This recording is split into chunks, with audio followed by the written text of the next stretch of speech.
called Ability Explosion. It's a series of events on Miami Beach and throughout Miami-Dade County to celebrate human ability and the abilities of people with disabilities. You know, as human beings, we all have challenges. And one of them is making my dog sit right now. And with challenges, many of us can overcome and succeed despite those challenges. And today we have three extraordinary people that are speaking that have been successful despite the challenges that have been presented to them in their lives.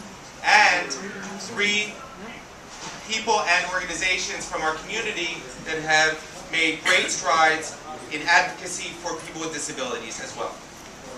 I just want to thank a few people. Number one, the Miami Beach Chamber of Commerce. Specialist Ceci Velasco, the COO, has been the team leader for this event. Wonderful committee that she organized to help orchestrate this event today, including Michelle Wolf.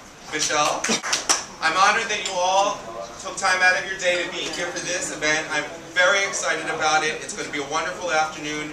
Lunch is going to be fantastic, and enjoy. Thank you, Dave. Okay, first I'd like to talk about our first speaker today, Michael Hinckley. And, you know, after reading just a little bit about his story, all of us have had challenges in life, and all of us have maybe had close calls or health scares or things that have made us say, you know, why is this happening to me?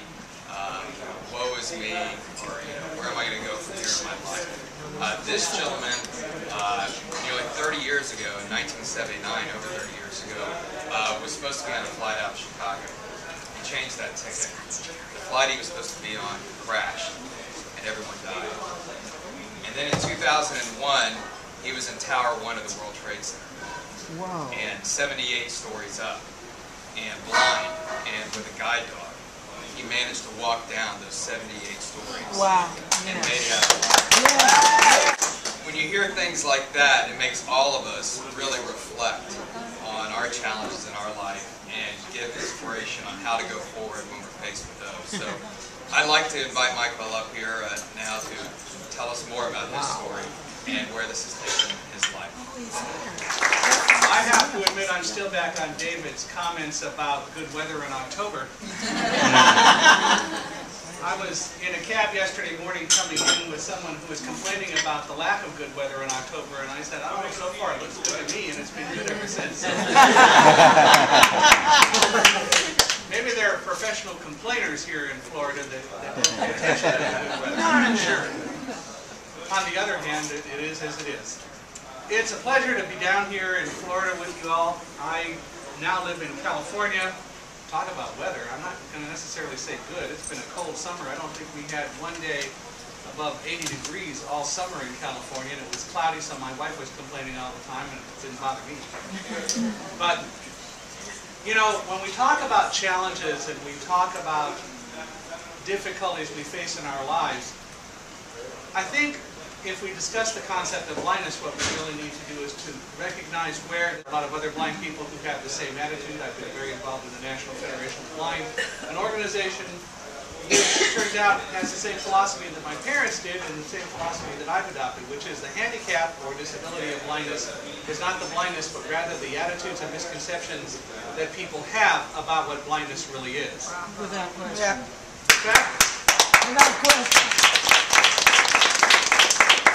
The reality is that everyone in this room who happens to use their eyesight has as much a disability as I do. The only difference between you and those of us who happen to be blind, and I regard anyone who is blind that has to use different techniques to perform the same tasks that people with eyesight do, and you have to use other methods to do it.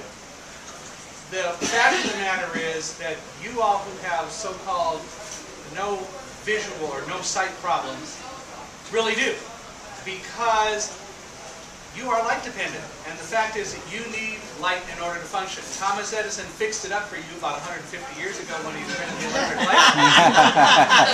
So you get to hide behind that and you hide your disability, but make no mistake about it, let's just stick you and me down in the New York subway station some afternoon and have a power failure and see who gets around better. The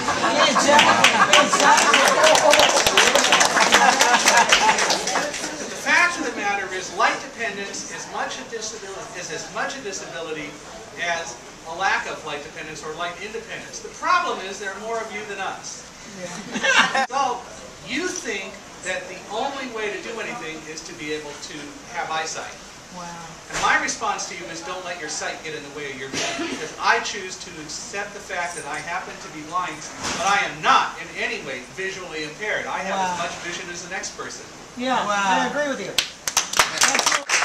So if we adopt that philosophy, and if we assume that the disability, or the handicap at least, is not blindness, and if we accept the handicap being truly attitudes and misconceptions, where does that put us? That puts us in a different environment entirely. It puts us in a place where we understand that there might be more than one way to do the same task. That puts us in an environment where, if we accept it, we don't fear what we don't have or what we don't know. Unfortunately, it hasn't typically worked that way, and most people don't accept it. The Gallup polling organization, for example, has conducted a number of surveys that talk about blindness and blind people and fears in the United States, and it has concluded on more than one occasion that blindness is feared over any other disability by a factor of 3 to 1. 76% of all people in this country, for example, fear blindness over any other disability. Boy, not me. It also has been that one of the top 5 fears people face in this country is blindness, according to the Gallup polling organization. That is only because it is what is considered to be a low-incidence disability, and it is simply a factor that people don't know.